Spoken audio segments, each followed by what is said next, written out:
This is the In Between the Lines podcast, post Thanksgiving edition. This is Jake. I got Jeff here. What's going on, man?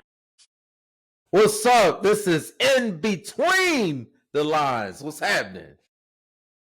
I had a bad weekend myself. I mean, I know you did a little bit better, but let's talk about Michigan for a second. All right, bear with me on this. I was extremely disappointed with Michigan. I feel like they had a game plan and just trying to run the ball down, Ohio State throat. We know Michigan loves to run the ball. We all know that, but I felt like they did Bryce Young a disservice. Bryce Underwood. I'm sorry. They did not get him involved in the game at all. Once Marshall went down, they already know he was questionable with the shoulder injury anyway. And once he went down, they looked lost. Yeah. I like what's his name, the running back star with a K. I can't think of his name. Like Kuzma. Yeah, yeah. He's okay, but he's not Marshall, and we know he's not Haynes. Right. So yeah. And then they tried to get Bryce involved in the second half, but at that time, in my opinion, it was too late. We didn't bring him here for that. You go down with your guy, and if he screw it up, he screw it up. This is experience for the next season anyway. And they play way too conservative. I I think coaching lost this game for sure. Yeah, I'm a little mixed on it. I mean, what happened is about what I expected to happen. I mean, I expected Ohio State to dominate the game. They're a better team all around. So it was just one of those, especially because of what happened last year. I was hoping for something different. But I agree though, like the whole Bryce Underwood thing is really disappointing to me. I mean, I know all the excuses. He's a freshman this, he's a freshman that, but you brought him here for a reason. I mean, he's the $12 million man. That's all I ever hear Ohio State fans and Michigan State fans talk about. But to have him throw 5 attempts in the first half, I mean, like I said, what's the point of having a 5-star super supposedly generational quarterback if that's what you're going to do with them? I mean, they didn't try to get him involved running. I mean, just nothing. Like I said, I mean, as far as that's I mean, they could have just had Warren back there again handing off the ball, and Right. and that's kind of been the thing all year. And said it. I mean, it was one of those, you know, s- these last couple games. I was kind of like in my head saying, you know, maybe they're holding them back because they don't want to show Ohio State something. Maybe this is all for Ohio State. I said something like that at the Michigan State game because in the Michigan State game, I think he only had like 11 passes at halftime. And it was like, well, maybe they know they can beat Michigan State without showing anything. And maybe they hope the same thing happens with Northwest and Maryland, but didn't have 5 attempts in the first half. And said, I thought maybe Sharon Moore was being smart and just not showing anything, but I don't think that's the case. I think this is just how he coaches. I saw an interesting somebody posted an interesting thing the other day, and I did think it was very interesting. They had said that if Michigan's coaching vacancy was up for grabs right now, it'd be one of the most desired positions in all of football, right? If Sharon Moore was looking for a new job right now, none of the top programs would even give him an interview. And that's a problem. You know what I mean? Wow. It's a problem when one of the top programs in the country's coaches somebody that nobody else that's a top team in the country would want. Like I said, I don't it's hard to say too. Like I said, I hate to be one of those people that just complain because I don't think that I've complained about them too much this season. But Right. they're still the youngest team in the Big Ten. They did go 9-3. And so in any other scenario, you'd think that that's pretty good. But I just think there was high expectations for them. And like I said, to me, I don't see what the point in hyping up and having Bryce Underwood be the starter if you're not going to let him do things. Like I said, to me, what they had him do, that's not learning. That's not putting him in the fire. That's not getting him those snaps that you need to get him to learn and develop. Like I said, I want to see him throw the ball 30 times. Right. Right. Because if all you're going to do is run and their offensive line is young, but it's not good enough to do that right now. And then, like I said, and then when you got your second string quarter or running back, and then he's even coming in banged up, and you're going to your third string running back with a young offensive line, it's just like, I mean, I guess to me, I'm glad that they only beat you by the score that they beat you by. Facts. Facts. Again, I don't know. I just don't know what he was thinking. And I'm talking about more and the whole coaching staff.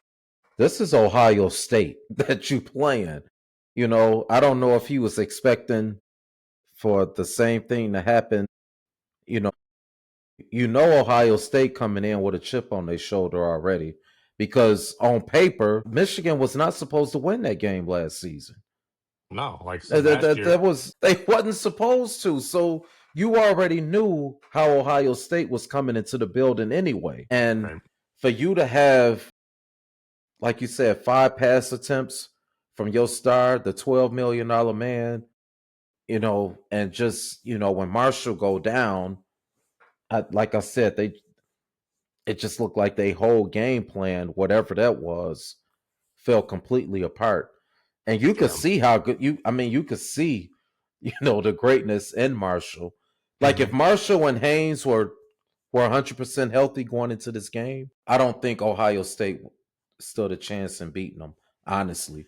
At Yeah. least they would have gave them a shot. I would say that. They would have gave them a shot, and I think the Michigan could have pulled it out.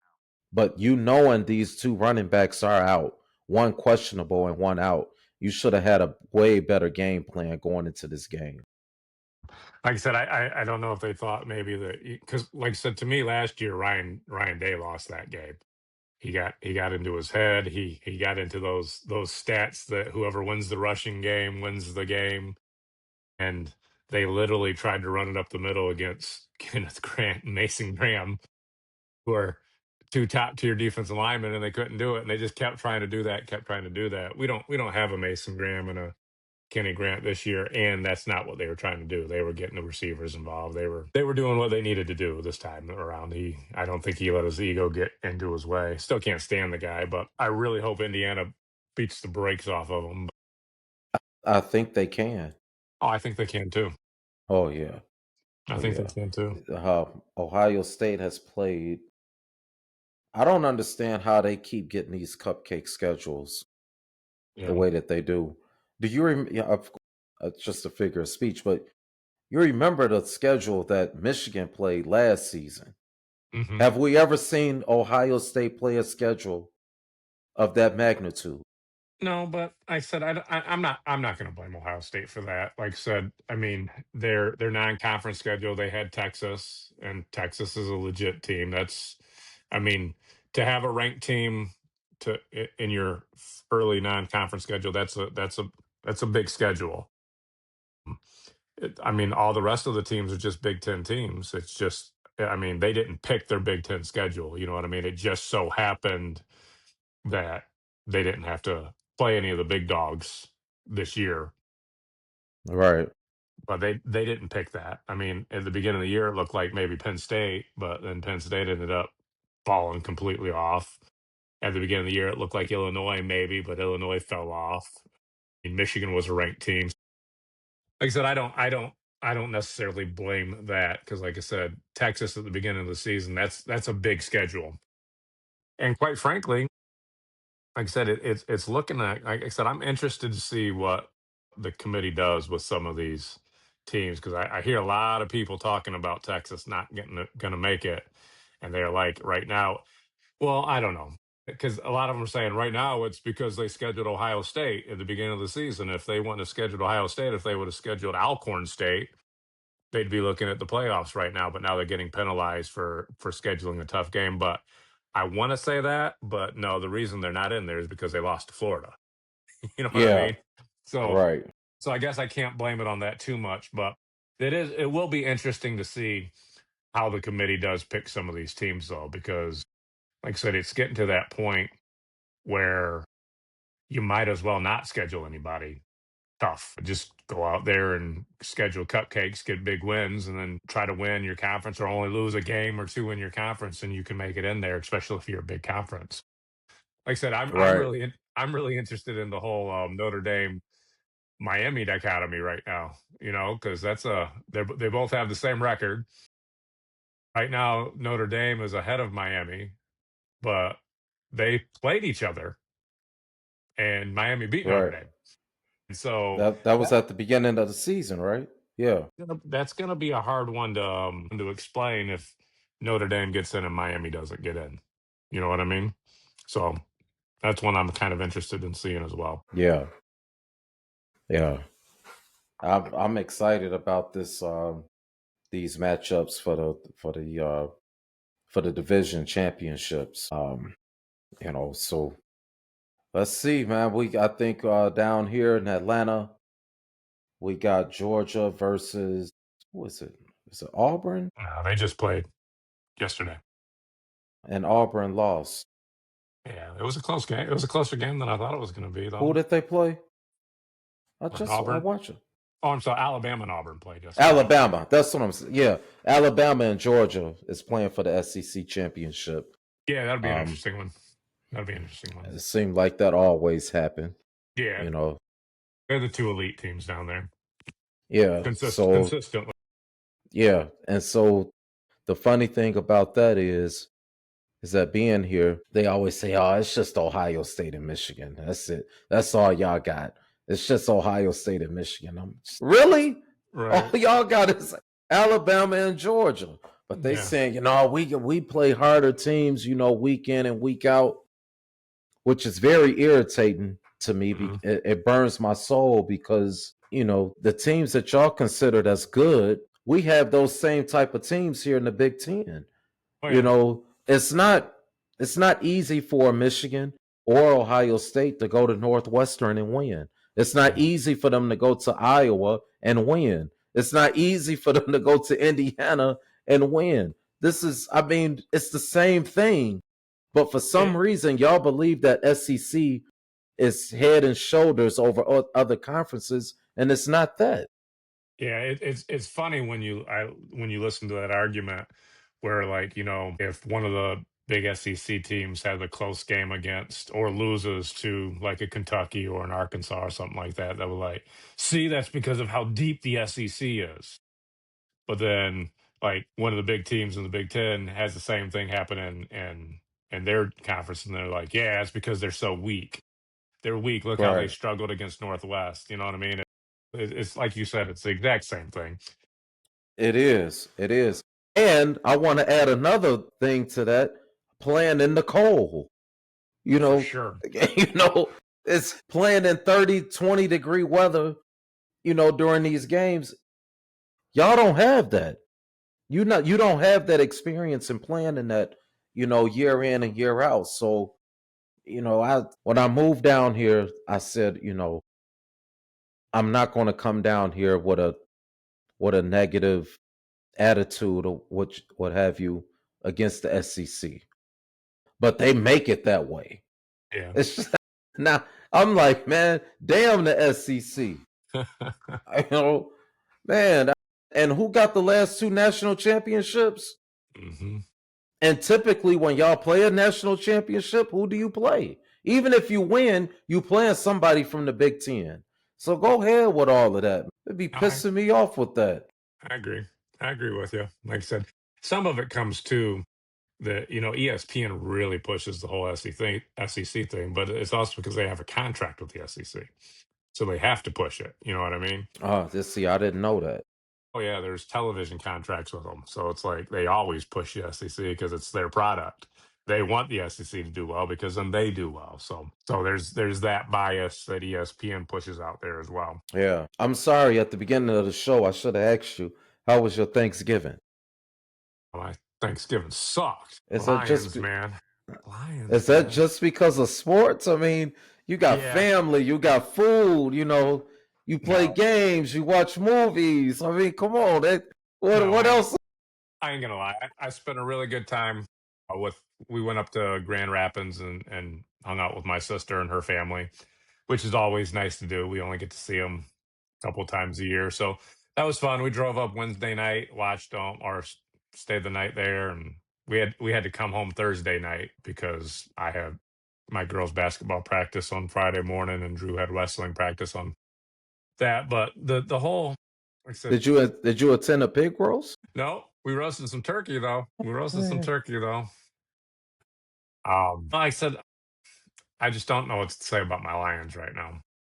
Like I said, there's just so many things. Like I said, the biggest thing to me, like I said, I was telling somebody about it last week, is they just don't seem like they have that toughness and that grit to them anymore. Yeah. I mean, I want to say, like the exact same thing that was happening to our defense last year is happening to our offense. We're losing players left and right. But I mean, if you watch the Green Bay game, that wasn't our offense. I mean, we couldn't stop them. We couldn't stop them defensively, and we have almost every single one of our starters on defense back right now. So, like I said, to me, that was no excuse. Like I said, I don't know how for 2 weeks this year we've made Jordan Love look like an all pro quarterback.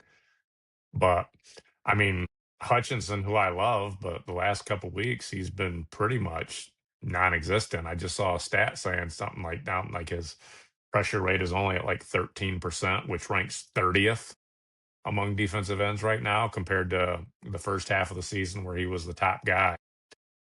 It's almost like as soon as he signed that huge contract extension, he just disappeared.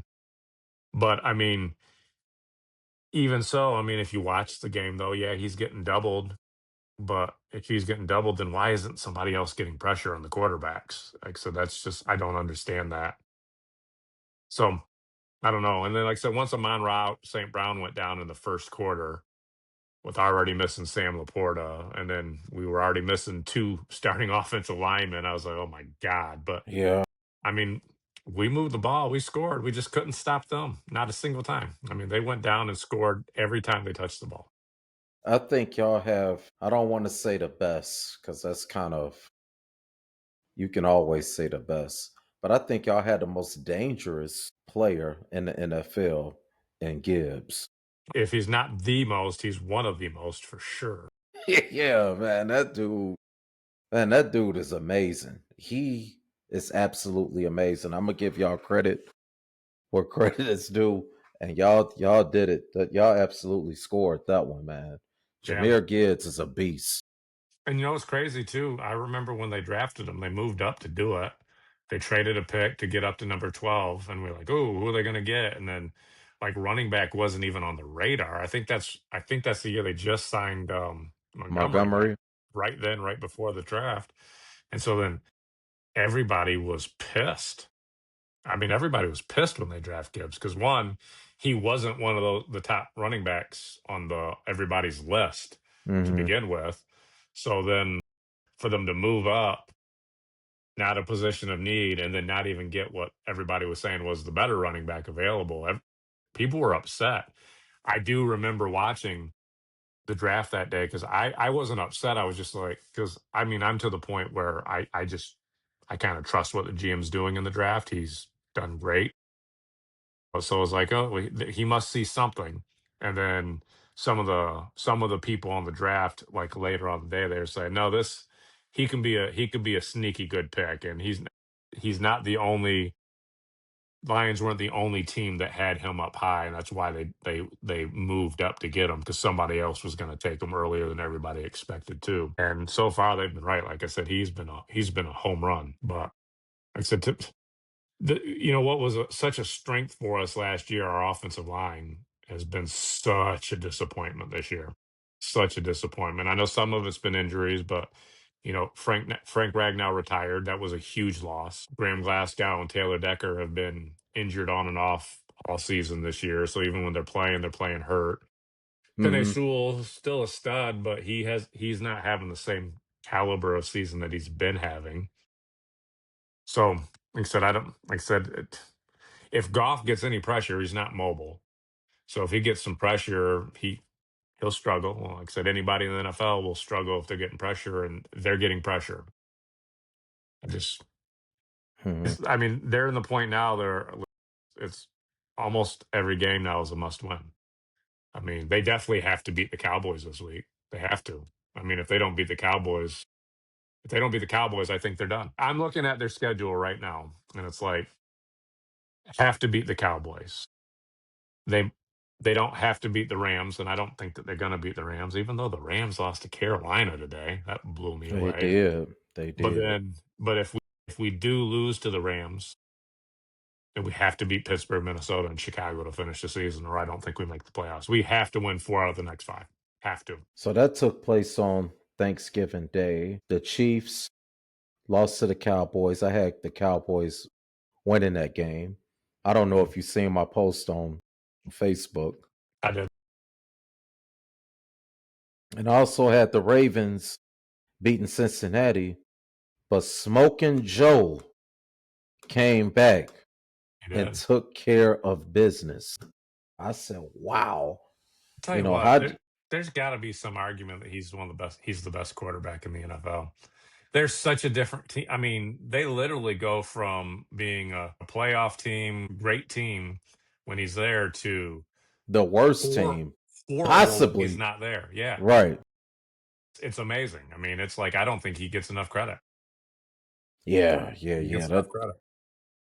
yeah. So and mathematically, they are not eliminated yet. Nope. So I mean the playoffs start for them right now, Hmm. just like Detroit, they gotta win out.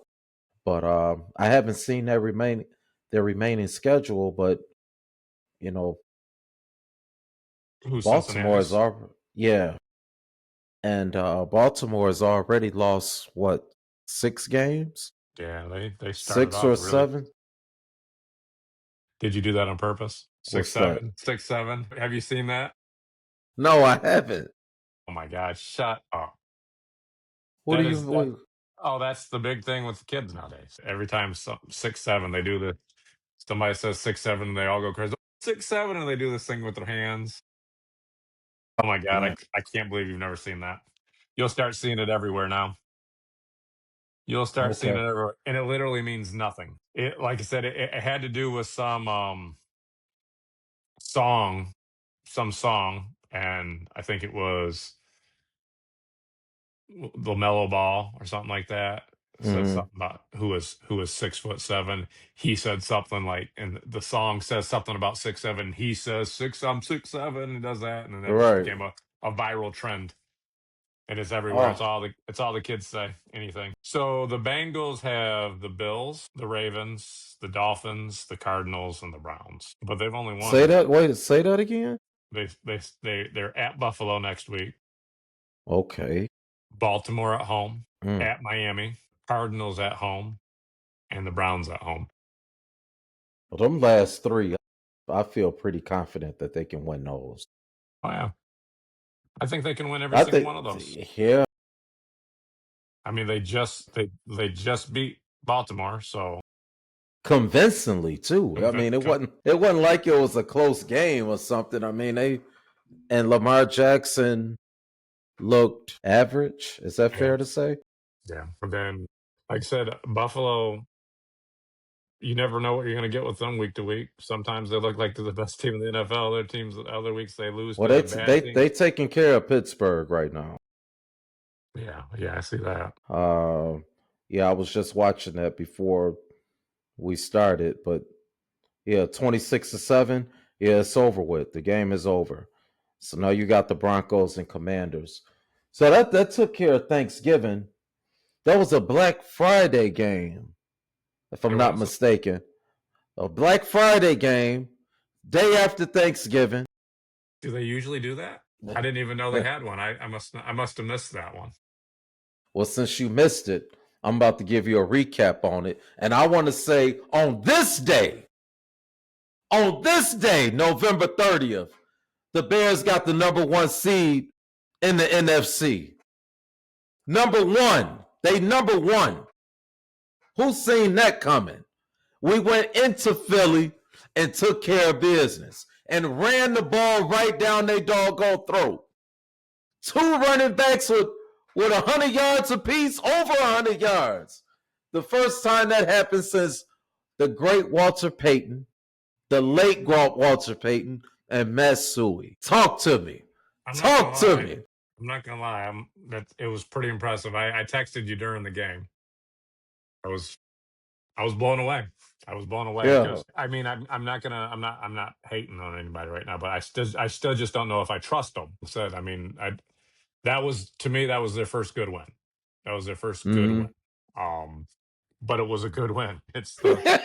It's as good of a win as you can have. I mean, to go to Philadelphia, the reigning Super Bowl champion, on the road at the time, were they the number one seed going into it, or at least right up there?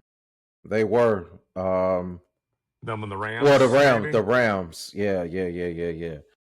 And then, The and like I Rams said, still had. Yeah, and it was, and it was a dominating.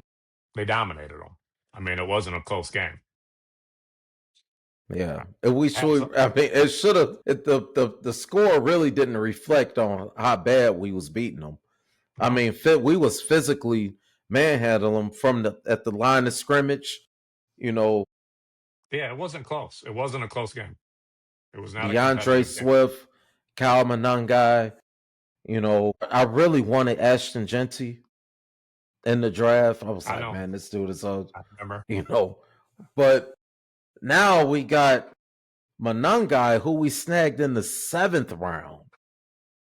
You know, it's a lot of analysts out there that they not big on taking running backs in the 1st round because they're so easy to come by, they're Right. expendable. You can always get a running back, which I Right. understand. So for us to get a running back of that magnitude in the 7th round, and we go with Colston Loveland, in the 1st round, I wasn't mad at that. Who's been a Getting a stud?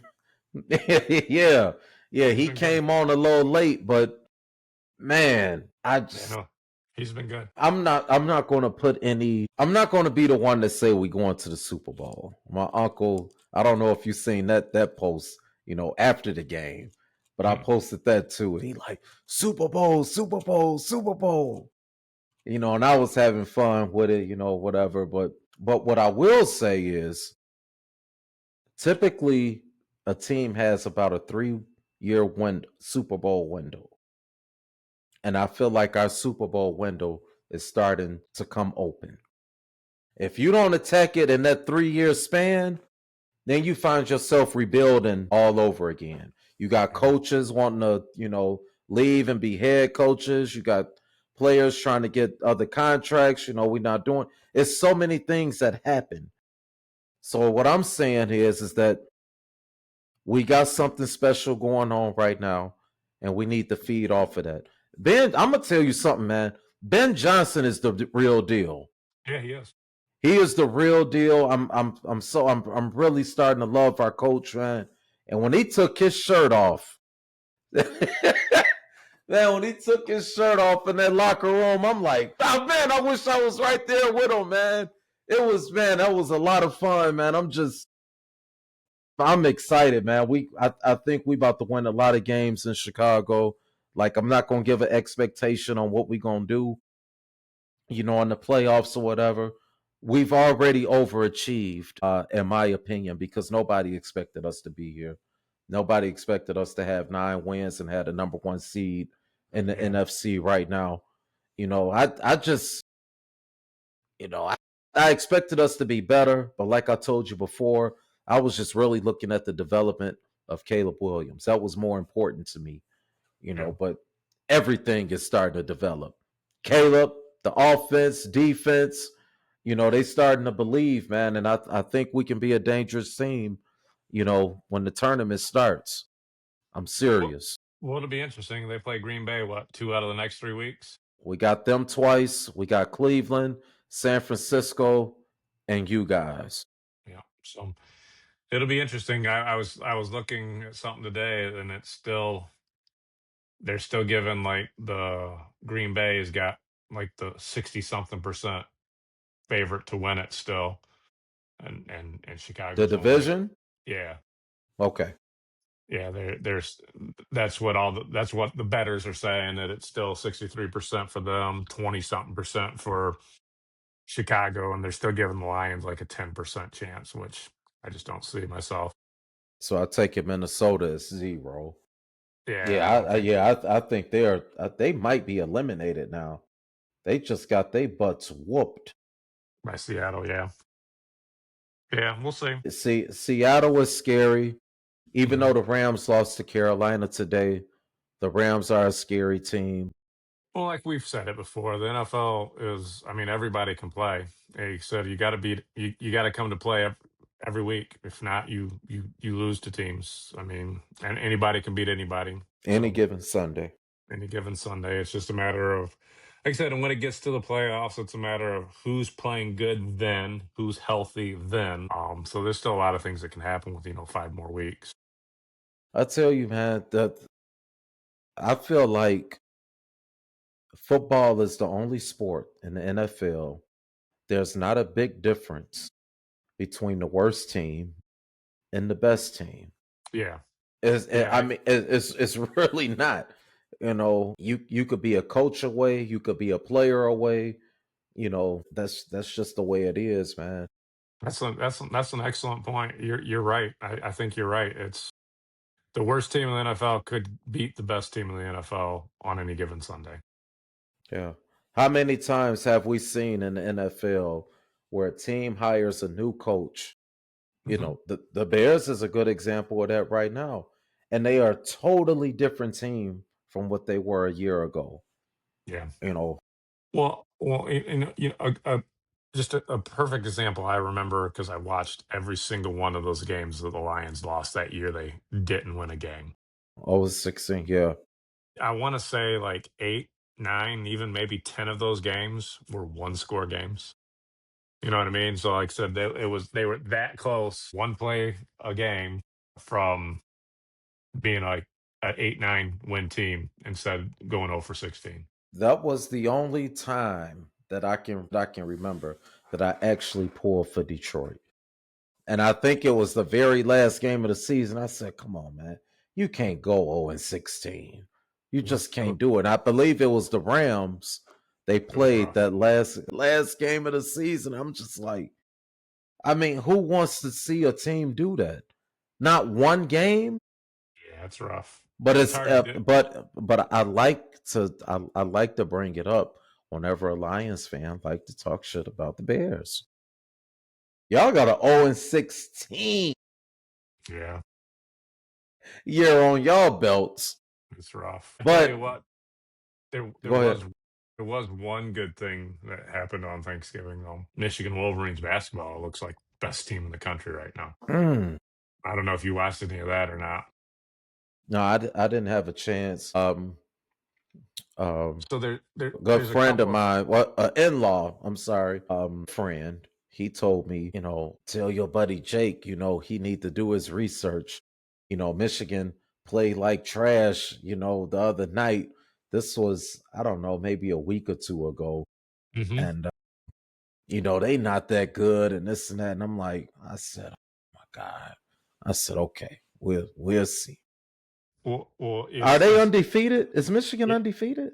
they are, and so that's funny that because that's kind of what I wanted to bring up was that at the beginning of the season I had said that I said they look like one of the best teams in the country, and I was basing off the roster, and on paper they looked really good, but they had beaten St. John's at the time, who St. John's was rated fifth in the country. They beat them in a preseason game, which I mean it doesn't count, but still it's a good measurement, right?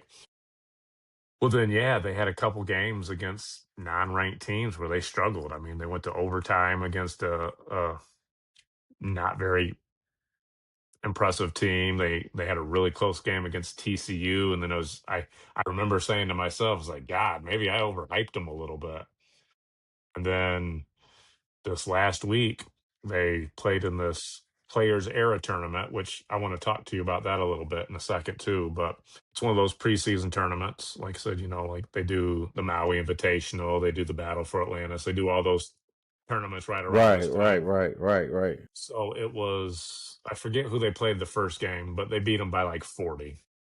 And so then they were going to go against Auburn, and Auburn's a legit team, top 20 team, beat us in the NCAA tournament last year, beat them by 30. I remember thinking, "Holy cow, that was a big win."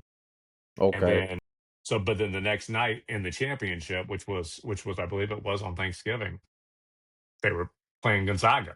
Gonzaga is number 12 in the country, and there's a lot of people that are saying Gonzaga is one of the best teams in the country. They have a legitimate shot to win the title. Michigan beat them by 40, Mm. and so now Yep. now everybody's saying Michigan's the best team in the country. I mean, it's not just. I mean, and I mean Auburn. Just to put some perspective on it, Auburn only lost before that was to Houston, who was the number one team in the country, lost by one. And Michigan went and just beat them by 30. Wait a minute. Hold on. Wait a minute. Where is Michigan ranked right now? I don't know if they had a new poll, but going into that tournament, they were seventh. Okay, they But 7 now. yeah, They 4-0. I hate to say it, but Michigan State is looking pretty doggone good as well. But Michigan they State's still looking. rank. Yeah, they 5-0, but they still got them at 11, and Michigan 7.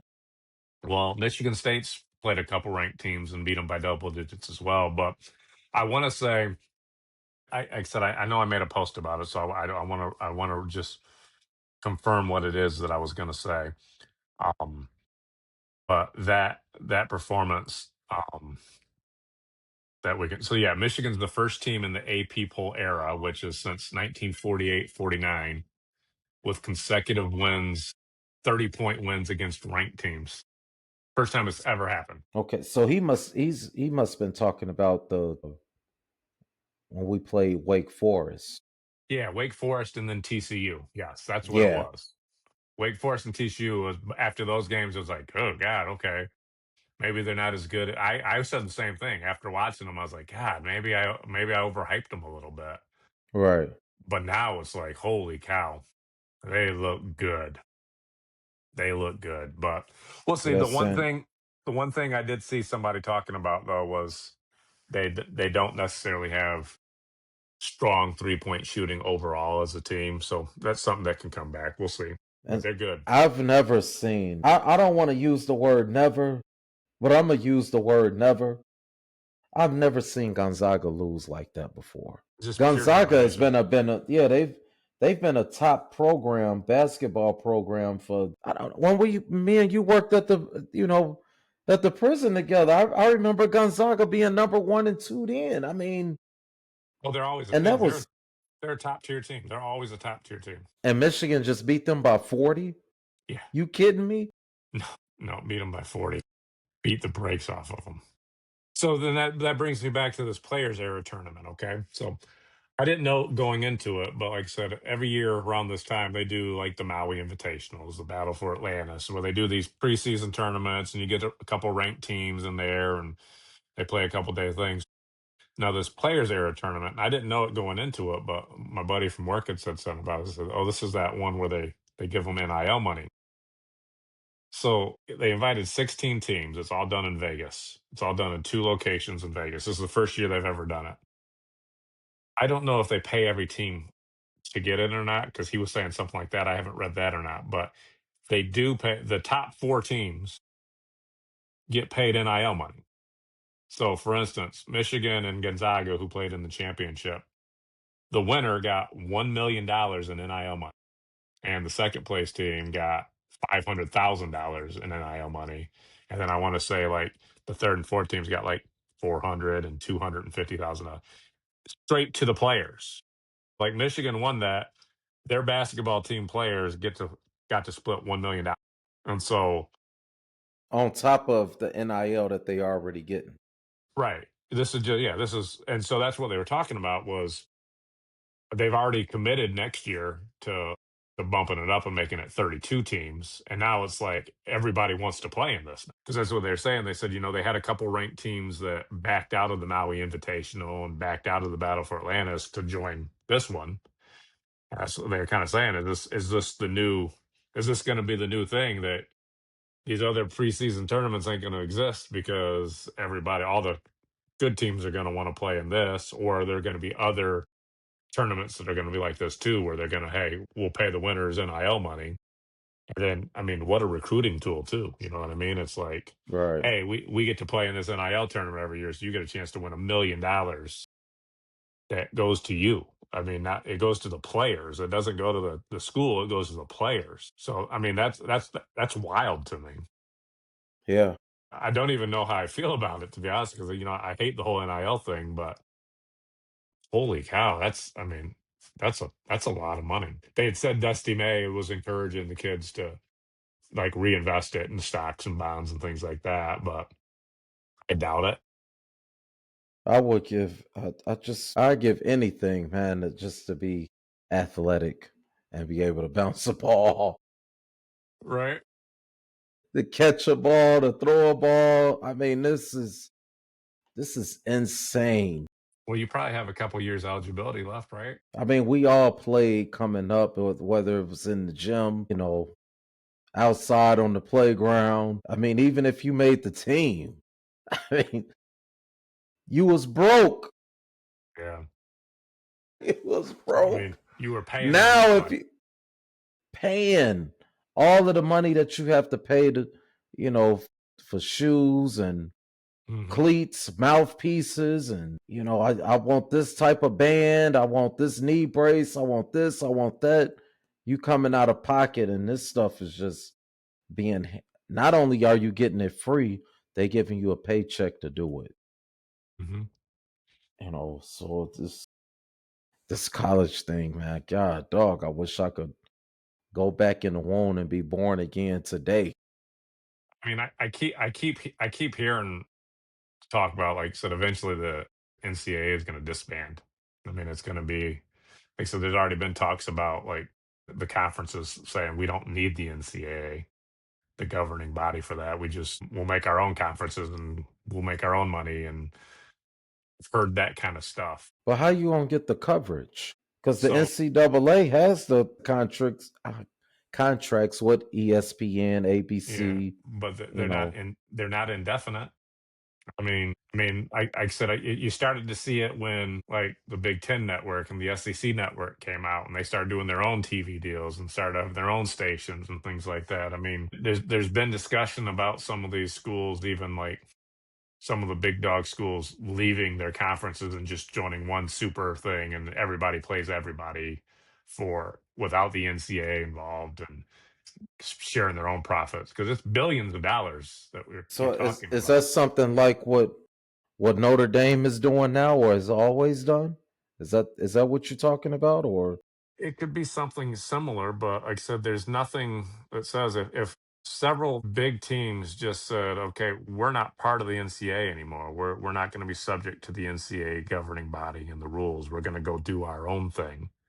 And it's enough bigger schools and powerful schools that, like I said, we don't need to deal with this nonsense of these recruiting violations here. I mean, with the NIL and all the money that is involved in it now, I mean, that's where a lot of the big recruiting stuff violations came into play before. I mean, it's like, why do they need the NCAA and some of their archaic rules to govern them if they can go say we're going to go do our own thing? I mean, it's almost like starting their own professional league. It's just for college players. You know what I mean? It's just what says that they have to be in the NCAA other than that's just how it's always been done. Like I said, if some of these big schools like opt out of the NCAA, you think the stations and the media rights are going to stick with the NCAA who doesn't have the teams anymore? I mean, either void out the contracts or once the contracts expire, we'll go work with this group over here. That's who people want to see. so what would happen? Just hypothetically, if these teams lead the NCAA, who's gonna be in the chair now to if a team is doing something illegal? Uh, I mean, who's going to hold them to a standard if that happens? That's the thing. Like, what standard? What standard do you want? I mean, you know what I mean? Like I said, eh, to me, the NCAA is slowly losing its power anyway. Like I said, when So you what see if some of what about if two players get into a fight or a coach grabs somebody by the throat? Something like what Jawan Howard did some years back. Who's going to step in and say, "Okay, you're suspended. You can't play for the next two games. Where does that But come from? what I'm saying is like, so what would happen would be like, let's just say let's just say 10 schools decided we're leaving the NCAA.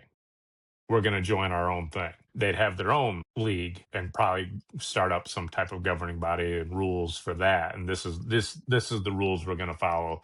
This is our commissioner for this, and do it how they want to do it, and leave the NCAA out of it. Like I said, I don't know if that's something that's close or not, but I've heard that talk. I've heard that talk. Once the NIL and all the transfer portal stuff came, and some of the silly investigations that you've seen, and some of the things that they're doing, we'll see. We'll see. Yeah, we will. That's very interesting on what you brought up. What do you think about Lane Kiffin? Did he? Did is it official? Yeah, he's taking the LSU job. Mm, good for him. I can't stand Lane Kiffin myself. Yeah, And so I mean, this is. I mean, Texas A&M has been the most successful he's been, right? I mean, he's always been kind of hyped up, but he's he was still at young. Texas A&M. That's where he just came from, right? That's where he's No, no, leaving. no, no, no, no, no. He's at Ole Miss. Is he Ole Miss? Okay. He's Ole Miss. Yeah, you're right. Ole Miss. Yeah, I was just thinking about Texas A&M losing the other day. That was yeah, okay. Yeah, Ole Miss. I don't know. I think he's a good young coach. He's got a huge ego, but a lot of the good young coaches do. We'll see. Yeah, I didn't think he was this guy to have this huge announcement on, Right. what he was going to do next. I don't I think mean, he's at that caliber. he's been hyped up everywhere he's gone so far, and like I said, what's the big thing that everybody looks at? Is he winning national championships? Well, he can't. He's from the Nick Saban tree. He is. So that I think a lot of it comes from that. Kirby Smart. What he's been able to do with Georgia, and now you got Lane, but Lane has not had the success that Kirby has had. So we're gonna see what he can do down at LSU now. Yeah, Because because he didn't do anything. I mean, I remember when he went to what, USC. Was that the first big college gig he had? I believe so. He didn't really do anything there. Then he went to Tennessee, didn't really do anything there. Or was it Tennessee first, then USC? But I mean, for each one, when they hired him, it was a big deal. And they didn't really accomplish a whole lot. Ole Miss has been good. Ole Miss has been good, but And they said Ole Miss hasn't accomplished as much as he's had. They haven't accomplished, what since he's been there. They haven't done that. Let me see. So wow, he's been coaching for a while. He was an assistant from 97 and 98, Colorado State, Jacksonville Jaguars. It looks like he was a DC, USC tight end coach, USC wide receiver coach, another wide receiver coach. So he's been at USC for a while. Head coach of Oakland. Well, no, he was in Oakland. Oakland Raiders, Tennessee Titans. Then the head coach of USC, Alabama OC from 14 to 16, Florida Atlantic, and then Ole Miss the last 5 years. yeah. So I'm looking So at it. So he went to Tennessee first, went 7-6, which not a big great, lost in the bowl. Then he went to USC, and I remember that being a big deal. Everybody talking about him, and then he went 8-5 the first year.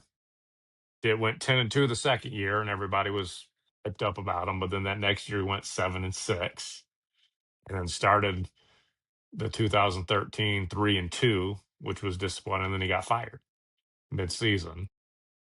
Then he went to Florida Atlantic, and you didn't hear a whole lot about him when he first went to Florida Atlantic because it's a small school. Did good his first year. Second year they sucked. Third year did good again, and then he got hyped up again and went to Ole Miss. Ole Miss, he went 5-5 first year, 10-3 second year, 8-5. Then he's gone 11-2, 10-3, 11-1. So the last 3 years he's done good. He's got a 33-6 in his last 3 years, which is pretty good in the SEC. I didn't realize he was the head coach of the Raiders.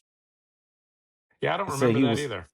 he was the youngest head coach in modern NFL history at the time when he joined the Raiders until Sean McVay joined the Rams in 2016. Before that, he was the youngest coach in NFL history. But Yeah, that didn't last. That was only for a year. he And got then he fired in did his it. second season. Yeah, went 4-12 his first season, and got fired after 4 games in the second season. Some coaches are just college coaches. Yeah, oh Some yeah, coaches are just NFL coaches. Nick Saban proved that. I remember when he left LSU, he went and became the head coach of the Miami Dolphins. And I think that lasted a year or two. And then he yeah, took the Alabama job, and the rest yeah. is history. History. Same thing with Urban Meyer. Urban Meyer went to Jacksonville, stunk it up, didn't last long. Like I said, there's only been a couple that have been good at both. I mean, Pete Carroll was good at both. Jim Harbaugh's been good at both. But yeah, it's a different atmosphere, that's for sure. Absolutely. A whole different culture. Absolutely. Although I'm I bet it's getting a lot closer now though, with all the NIL and transfer stuff. I bet it's getting a lot closer. Chip Kelly. He can't seem to make it nowhere at all. He did good when he was at Oregon, you know, and then everybody gave him the hype of going to the NFL. And I remember he went to Philly and he just did a horrible job. He's just That's such an what, unlikable guy. Like yeah. I can't, I just not, I've never been a fan of him. There was talks, I don't remember if it was when Michigan hired Jim Harbaugh, but there was talks about him coming to Michigan. I was like, no, no, please don't. Right. Never been a fan. Never been a fan. So we got to see where Michigan is going to go, who they going to play in the bowl game here coming up in January or possibly the end of December. I don't know how they're going to score it, but Yeah. they got to go in and dominate that game, in my opinion. Yeah, I hope so. I hope so. I hope they play an SEC team and dominate. That's what I would like to see. Yeah. So that's Like a probably a good month Tennessee, away. Yeah, a good Tennessee, month away, Texas, something and like that. this should give players a chance to get healthy. And Justice Haynes, he should be back with the team next season, right? Don't think so. I heard they didn't think he would be. What year is this for him? I'm not sure. I'm not I sure. don't remember him last season. He wasn't. He transferred in from Alabama this season. But like I said, I know when he got hurt and when they said that he was probably done with the season, they had said that he's probably done with Michigan after that. Because we're kind of at that age now where some of these players, that's what they do. They'll go to a school for a year and then transfer somewhere else. The quarterbacks do that. Yeah, but he only played what, 8 games? Is it 8? Hmm. 8 and was probably the best. Well, it might not even have been 8, and was the best running back in the country during that. So I don't know. I mean, he could go transfer somewhere and get a bunch of NIL money. That's how schools are doing it nowadays. You think Marshall plays in the bowl game? See, that's the other thing. I mean, it's because of the college football playoff and because of the NIL and the transfer portal. Unless you're in the college football playoff, I feel like a lot of the stars don't play in these bowl games because it doesn't do See, anything for that them. that would be a stipulation I would put on it. I'm paying you this money. Damn it, you gonna play. Yeah, You're not sitting out and I'm yeah, paying you 8, 10, 12 million dollars to play in the bowl game. Well, I think I want to go pro. No, no, yeah. you playing. I see that a lot though. The last couple of years since the playoffs have started, the teams that aren't in the playoffs, they go in the bowl game and they're missing 5, 6 starters that would normally play. They sit out. It drives me crazy, especially the ones that are looking to go pro. Like I said, it doesn't do anything for them. They risk injury. So, I mean, I understand it. I just don't like it. So, like I said, Right. really, I mean, before the college football playoffs, the bowl game still mattered. I mean, for rankings, and you could win a national championship based off the bowl game. Now that's not the case anymore. The only ones that really matter for anything are the playoff games. So if you don't have anything to play for, they're not risking injury. So I get that. I don't like I said it's makes it less enjoyable, that's for sure. Yeah. Well, I want to end with this. On November 3rd, 2026, the Chicago Bears hold the number one seed in the NFC. I can't say anything Um, against it. I can't say anything against it. And quite frankly, I want them to beat Green Bay next week. So I'm like I said, I hope they're still number one next week, I guess. We just got to battle for we just got to battle for God, I guess I'm gonna have to look at that though. Would I rather, since we have to play the Bears once, it might be more beneficial for the Bears to lose for us. I have to look at that before I make my rooting. well, I want Green Bay out. Y'all got some tough games coming up, even well before you even get to us. Right? It So might not even I matter. You know, yeah, that the two hardest games y'all got, in my opinion, are the Cowboys and the Rams. which are the next two. Like I said, we lose those two games. Like I said, the Bears game night ain't even gonna matter. So Yeah, we shall yeah. see. So do you feel like, real quick? Do you feel like the departure of Ben Johnson and Aaron Glenn has hurt your team, or no? Ben Johnson has. I don't think Aaron Glenn's really hurt us. Our defense has been, like I said, up until last week. Our defense has been pretty solid this year. It's been our offense has been a real struggle. Yeah, the play calling has not been there. The toughness has not been there, and that's I saw an interview where they were saying something about Ben Johnson and the toughness that he demands in his practices and that he's brought and the culture shift of it. And I've seen that. Like I said, I used to think that maybe was Dan Campbell, but I think maybe Ben Johnson had something to do with that as well. Because definitely seeing it with the Bears right now. Yeah, yeah. Ben Johnson is intense. Hmm. He's intense. You see that in the post game. In the locker room. Hmm. He is. I've actually seen Dan Campbell cry at the podium. So, Yeah, yeah, and I like Dan Campbell, but he has shedded tears at the podium after a loss, and I'm like, man, come on, man, dude, get yourself together. he look, right. he like a Sergeant Slaughter on GI Joe, man, but then he turned into a doggone, I don't know, one of the peanuts. Yeah, I don't know, man. But I like his intensity. I think Dan Campbell is probably the best coach y'all have had, and I I think can I can I can go all the way back to Wayne Fonts. I That's think the he's coach. That's the first coach I can remember for the Detroit Lions. I think he's the best coach we've ever had Yeah. since I've been alive. Like I said, I don't. He does some things sometimes that I have are questionable, but like I said, but he also those same things that he does when they work, you love him for them, but when they don't, you're just like, oh, what are you doing? So, like I said, he's completely rebuilt our culture. I mean, 5 years ago, having this record, everybody would have been ecstatic. Like I said, that's Hmm. how you know how much he's changed the culture, where Yeah. everybody's disappointed at them being 7-5 right now, and it's like 7-5 is great for the Lions. So I Can like Dan you Campbell. guys hold on to Gibbs? That's gonna be the $1 million question. Can y'all hold on to Gibbs when he's up for an extension? What year is he in with you guys? You know, This is three. third year. I think this is year three. The teams gonna be throwing money at that dude. Yeah, You he's got, he's in this rookie contract. Of course, y'all can franchise him for a year, 2 years. I'll do everything I can to keep him. Yeah, he's a stud. I don't I don't know who else you would keep on that team to sacrifice Jameer Gibbs. You Yeah. already got Hutchinson, you know, locked up. Hmm.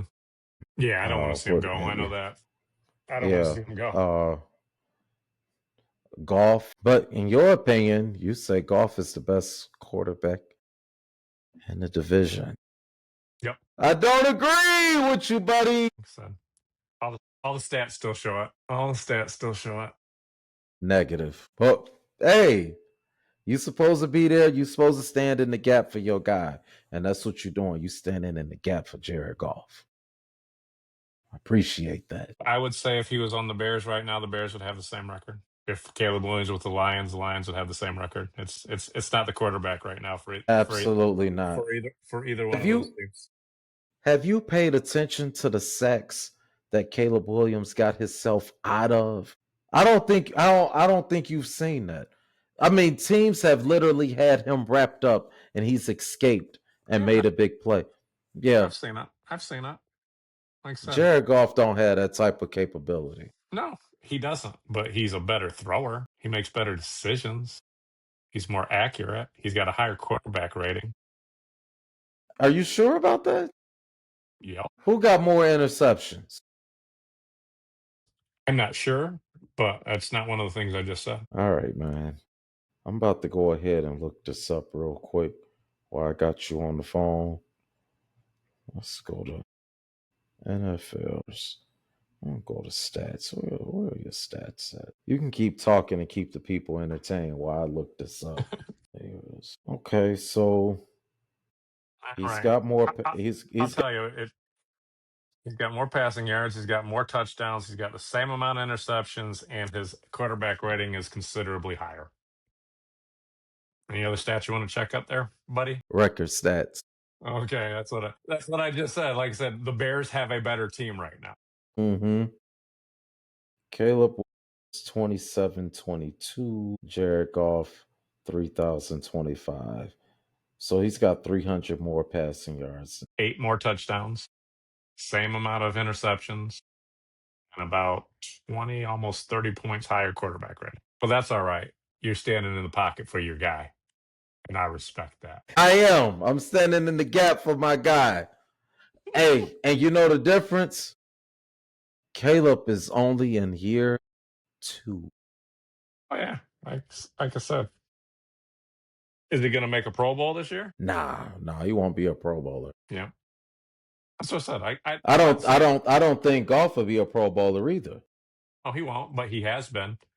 Like I said, I'm not saying that Caleb Williams might not be better down the road than Jared Goff, but he ain't Jared Goff right now. But that's for another day. We've been talking long enough. We've been talking long enough. All right, buddy. Well, there you have it. This is week 13 in the NFL. You know, we are NFL heavy, and this battle between the Lions and the Bears will never stop.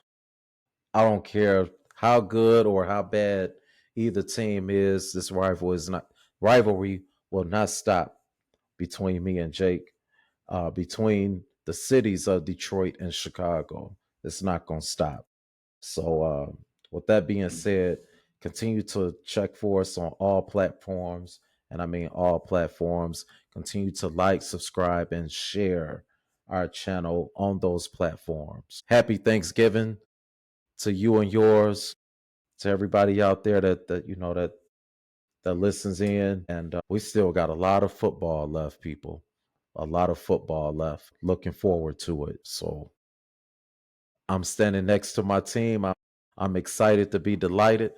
You know what I'm saying? I'm so excited. The city of Chicago is on a high.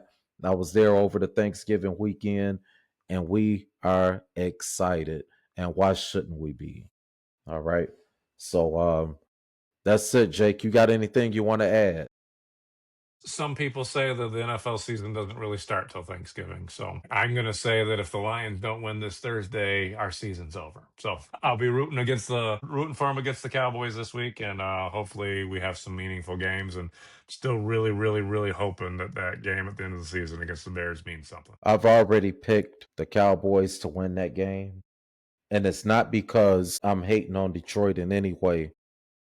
Oh, it's because they I look just better think, than they do right now. yeah, the Cowboys have been looking good since Yep. they've made those trades.